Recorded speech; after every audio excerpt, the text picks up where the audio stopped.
Assalamualaikum warahmatullahi wabarakatuh. Alhamdulillah, alhamdulillahillazi arsala rasulahu bil huda wa dinil haq liyusra 'alad dini kullihi walau karihal musyrikun walau karihal munafiqun. Asyhadu an la ilaha illallah wahdahu la syarikalah wa asyhadu anna Muhammadan 'abduhu wa rasuluh la nabiyya ba'da amma ba'd. Rabbi shrah li sadri wa yassir li amri wahlul 'uqdatam min lisani yafqahu qawli. Bersyukur kita kepada Allah Subhanahu wa taala dengan mengucapkan alhamdulillah. Karena apa? Allah masih memberikan kita nikmat iman, nikmat Islam, dan nikmat kesehatan hingga sampai saat ini Allah berikan kepada kita. Bersalawat kita kepada baginda Nabi besar Muhammad sallallahu alaihi wasallam dengan melafazkan Allahumma shalli ala sayyidina Muhammad wa ala ali sayyidina Muhammad. Semoga dengan baik kita bersalawat kepada beliau kita mendapat syafaat di kelak nanti. Amin rabbal alamin.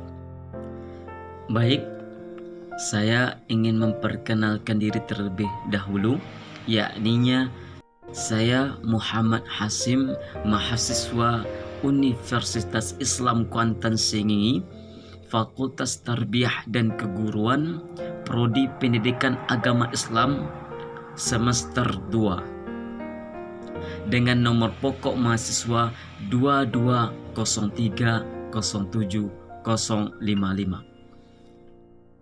Di sini tujuan saya membuat video ini adalah untuk mempresentasikan diri sebagai seorang pendidik.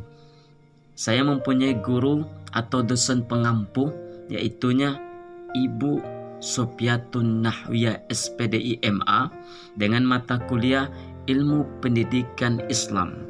Di sini saya akan membahas tentang poin-poin besar dalam mata kuliah Ilmu Pendidikan Islam. Dengan materinya itu adalah yang pertama membahas ada 4 yang akan dibahas. Yang pertama adalah pengertian peserta didik.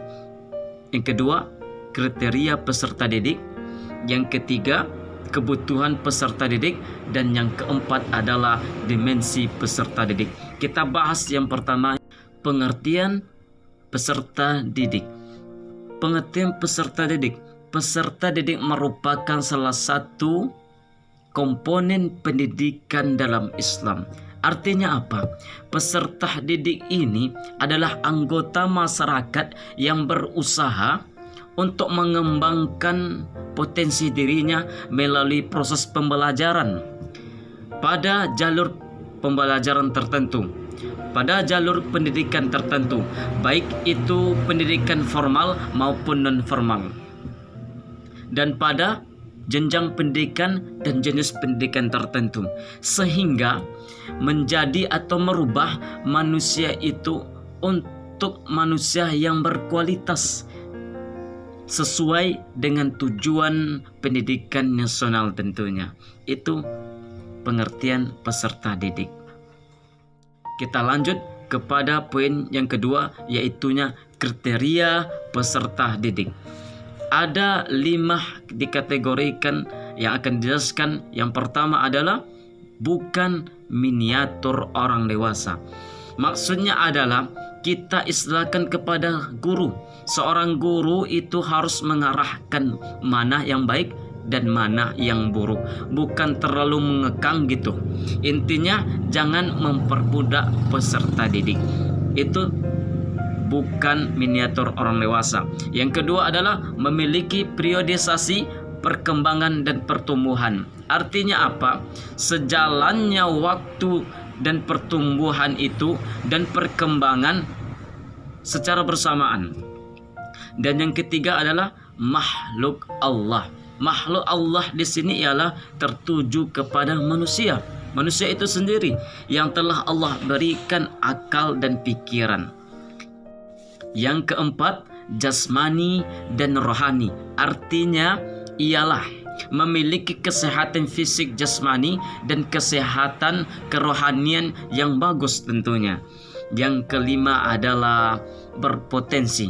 Berpotensi di sini adalah berpotensi ialah mempunyai kemampuan untuk dikembangkan seperti kekuatan, fisik maupun potensi-potensi yang untuk bisa dikembangkan di masa yang akan datang. Kita masuk kepada poin besar yang ketiga, yaitunya kebutuhan peserta didik. Dikategorikan menjadi 7. Yang dibahas pertama adalah kebutuhan fisik. Contohnya apa? Makan, minum, tidur, serta olahraga. Itu kebutuhan fisik. Yang kedua adalah kebutuhan sosial. Contohnya apa? Rumah pribadi, rumah ibadah, rumah sakit, dan kebutuhannya memiliki kemanfaatan bagi dirinya. Yang ketiga adalah kebutuhan mendapatkan status. Contohnya apa? Menjadi seorang pemimpin. Yang keempat adalah kebutuhan mandiri, artinya tidak manja, selalu mengerjakan pekerjaan sekolah maupun di rumah tanpa disuruh.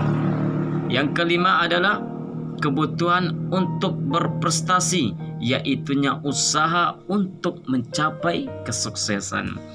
Poin yang keenam yaitunya kebutuhan ingin disayang dan dicintai, yaitunya kebutuhan untuk memberikan dan menerima rasa cinta dari kasih sayang yang dimilikinya. Yang ketujuh adalah kebutuhan curhat. Di sini adalah mendapatkan kasih sayang dan pengakuan, kemampuan untuk mengerti tentang kita sendiri dan dunia kita. Itu poin besar tentang kebutuhan peserta didik. Kita lanjut kepada poin yang terakhir, yaitunya dimensi peserta didik. Di sini ada terbagi juga 4. Yang pertama adalah dimensi fisik, dimensi akal, dimensi keberagamaan, dimensi akhlak. Kita bahas tentang dimensi fisik. Dimensi fisik adalah mengacu kepada kesehatan yang lebih tradisional, seperti tidak ada penyakit atau cedera tertentu. Yang kedua adalah dimensi akal. Maksud di sini ialah anugerah potensial yang diberikan oleh Allah Subhanahu wa taala kepada hambanya untuk berfikir. Yang ketiga adalah dimensi keberagamaan, yaitunya dalam menjalani kehidupannya didasarkan pada aturan-aturan atau nas dalam sebuah agama. Dan yang terakhir adalah dimensi akhlak, yaitunya memiliki sikap rela berkorban, jujur, sopan santun, tawakal, adil, sabar, dan lain sebagainya. Jadi itulah tentang pengertian peserta didik, kriteria peserta didik, kebutuhan peserta didik, dan dimensi peserta didik. Baik, jadi itulah presentasi dari saya yang bisa saya sampaikan, sedikit banyaknya, ambil baiknya, buang buruknya. Semoga bermanfaat bagi kita semua, bagi kita yang menonton video ini, terkhusus kepada mahasiswa yang menonton video ini. Sedikit banyaknya mohon maaf atas segala kekurangan. Billahi taufiq wal hidayah. Wassalamualaikum warahmatullahi wabarakatuh.